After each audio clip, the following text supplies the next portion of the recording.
Brothers and sisters, stop everything. What I'm about to share will expose the true face of global power, how one African leader's refusal to bow shifted the balance.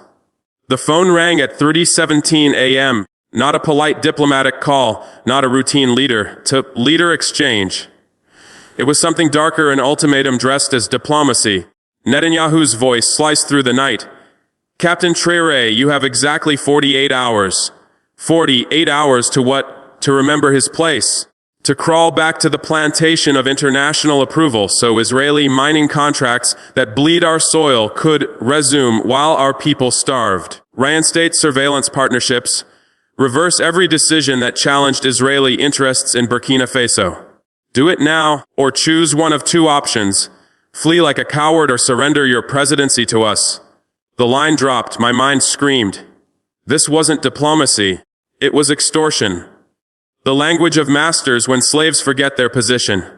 30 minutes later, the real ultimatum arrived, same voice, same swagger, clearer threat. You have 48 hours to step down voluntarily or we will remove you involuntarily.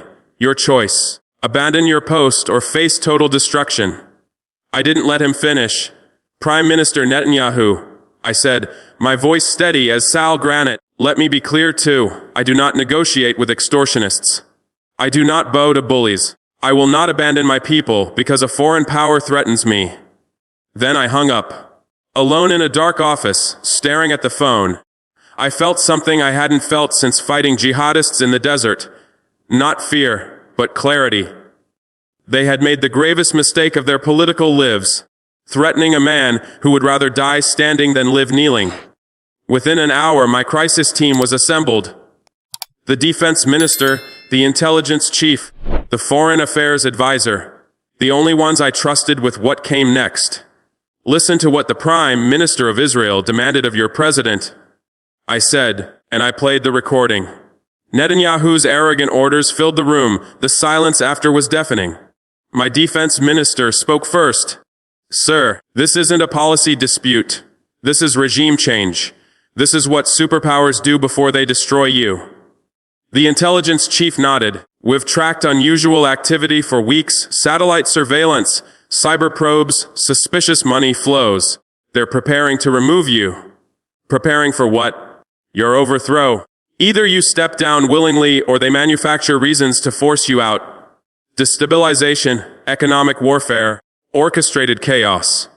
48 hours to choose between voluntary exile and involuntary destruction. Between stepping down with dignity or being dragged down in flames. What are our options? My foreign affairs advisor whispered. Accept their terms, step down, hand power to a leader they approve, and hope they let you leave safely. Never, I replied at once. What else?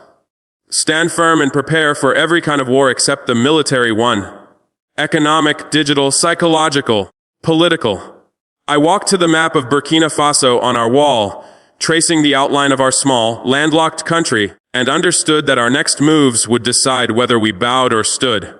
22 million people, no nuclear weapons, no powerful military, no leverage except our refusal to kneel. Sometimes refusal is enough. Here's our plan. We'll show them what happens when they threaten the wrong African leader. They assume I'll run because I'm outnumbered. They assume I'll surrender because I'm outgunned.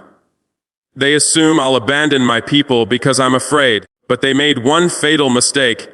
They're still stuck in 1960, believing African leaders jump when foreign powers whistle. That foreign approval matters more than our people's trust. I picked up my secure phone and started making calls, not to beg, but to build an alliance of resistance. First call Caracas. President Maduro, Israel demanded I step down. I'm refusing. Second call Tehran. I need Supreme Leader Khamenei. Third Moscow. Connect me to President Putin.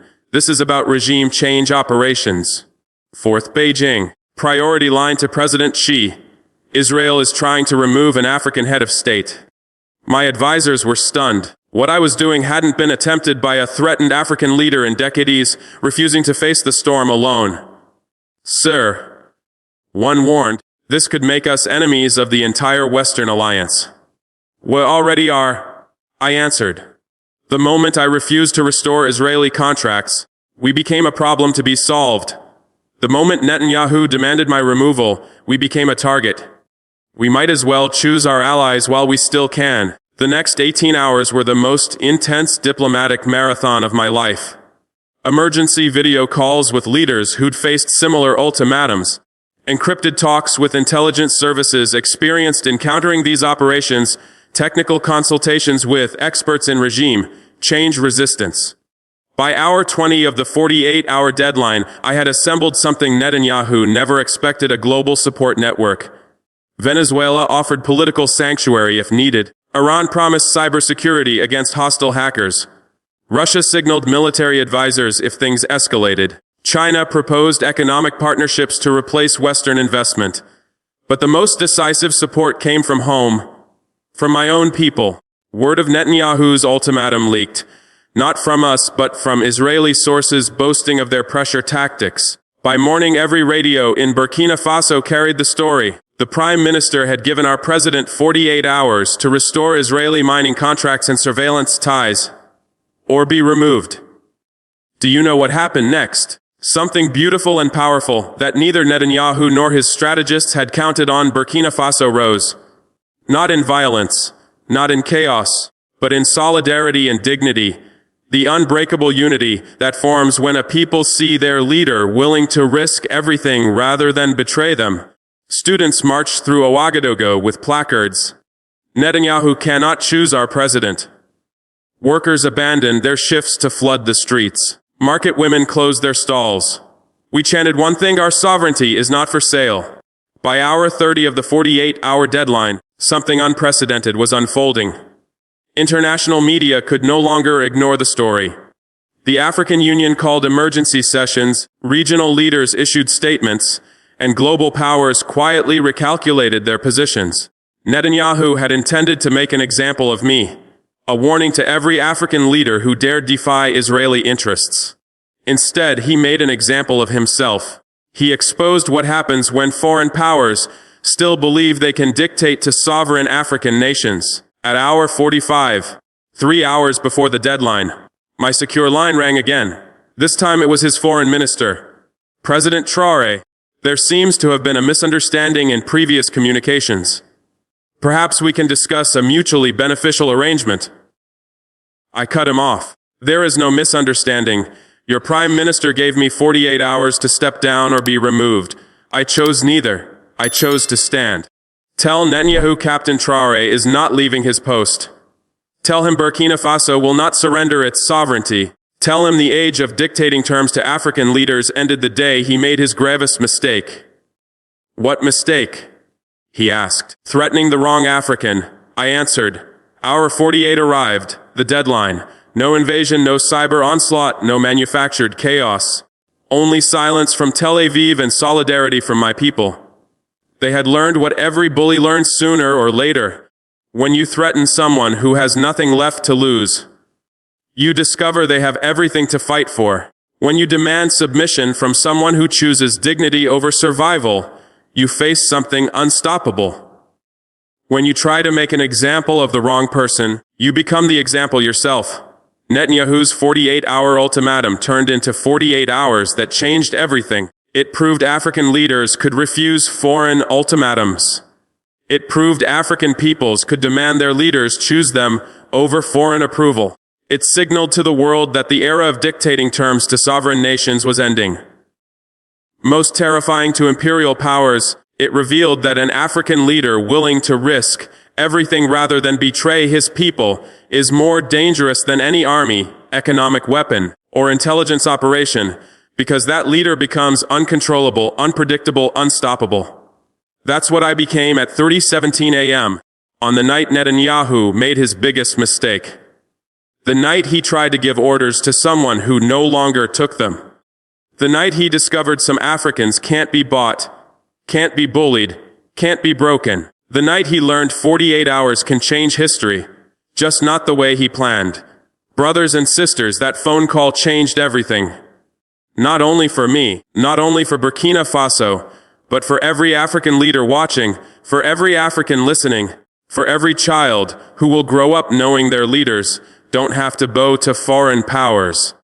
Because that night one African president hung up on a prime minister who thought he could give orders. And the whole world heard the click. The response was immediate and fierce, not in panic but in righteous anger. By noon, crowds were gathering outside the presidential palace, not to demand I obey Netanyahu's ultimatum, but to demand I tell him exactly where he could put his surveillance partnerships. "Traore stays!" they shouted. "Our minerals are not Israeli property. No foreign surveillance in Burkina Faso." They turned his threat into their chant. "Netanyahu, make your own warning. The 48 hours, try 48 years. We won't be your resource colony. African presidents don't take orders. You're 30. The call. Netanyahu again. 18 hours left. Don't make your people suffer for your pride." I answered calmly, "I will not step down. You're trying to remove a democratically elected African president for refusing exploitative terms. Your mistake is simple. You forgot to ask my people." He sneered, "Crowds won't protect you." I replied, "Those crowds are exactly what's coming. 22 million Burkina who refuse foreign interference." Silence. Then he muttered, "Traore, you've just created the continental resistance." Before hanging up, hour 36, the assault began. My intel chief reported banking disruptions, grid fluctuations, communication jamming, disinformation flooding in, fake videos of me fleeing, forged Swiss bank accounts, statements from officials calling for my resignation. Our response backup power kept essentials running, encrypted lines stayed open, every fake exposed within minutes. Then came the media attack, Western outlets screaming, authoritarianism, backsliding, all aimed at discrediting African independence. Hour 40 to 42. Africa united. Calls came in not to warn me but to stand beside me. Mali, if they can remove you, they can remove any of us. Niger's parliament condemned the interference and threatened continental sanctions. Ghana pushed the AU into emergency session. An attack on Burkina sovereignty is an attack on African sovereignty. Chad declared high alert, promising mutual defense if foreign intervention came. Netanyahu's ultimatum, meant to isolate me, had instead unified the continent around democracy. Hour 45, the pivot. Netanyahu softened. Perhaps we can find a diplomatic solution. Maintain our business partnerships. My reply was sharp. You made two fatal errors. You threatened a democratic leader, and you underestimated Africa's response. We want nothing but recognition of Burkina Faso's sovereignty. The era of dictating terms to African democracies is over. Hour 48. The deadline. I stepped onto the balcony. He ordered me to step down or surrender our sovereignty. I am still here. You are still free. Burkina Faso still belongs to the Burkinab. The crowd erupted, voices thundering their defiance. The message was clear resistance, not just to Israel, but to any foreign power that believes it can choose African leaders or seize African resources. The aftermath stretched from weeks to years. Within the first month, 3 African states announced reviews of contracts with hidden political clauses. The AU passed a resolution condemning ultimatums against elected governments. Soon after, a continental defense protocol was signed by 23 nations, the Ouagadougou Protocol, pledging coordinated economic, diplomatic, and, if necessary, security responses to coercive foreign pressure. Meanwhile, Africa began to build. The African Monetary Union accelerated its own trade system.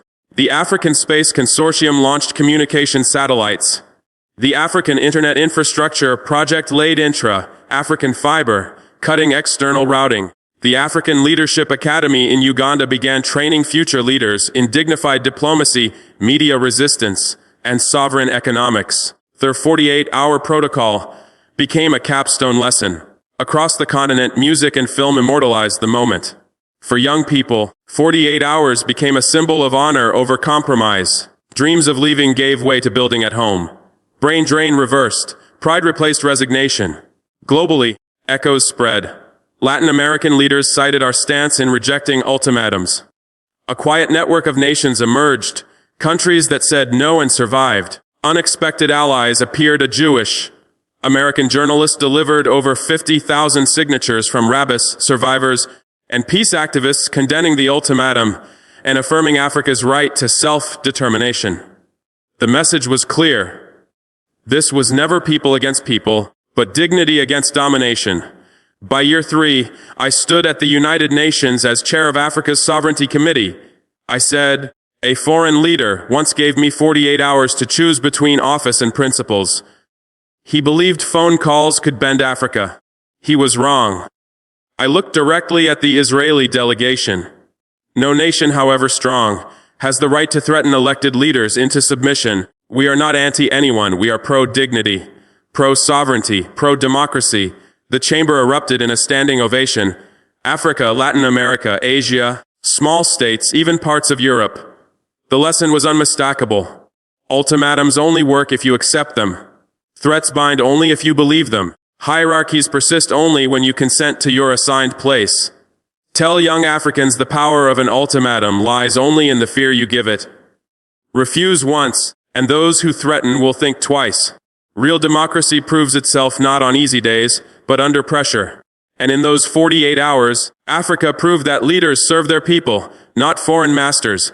The ultimatum expired. The president remained. The democracy survived.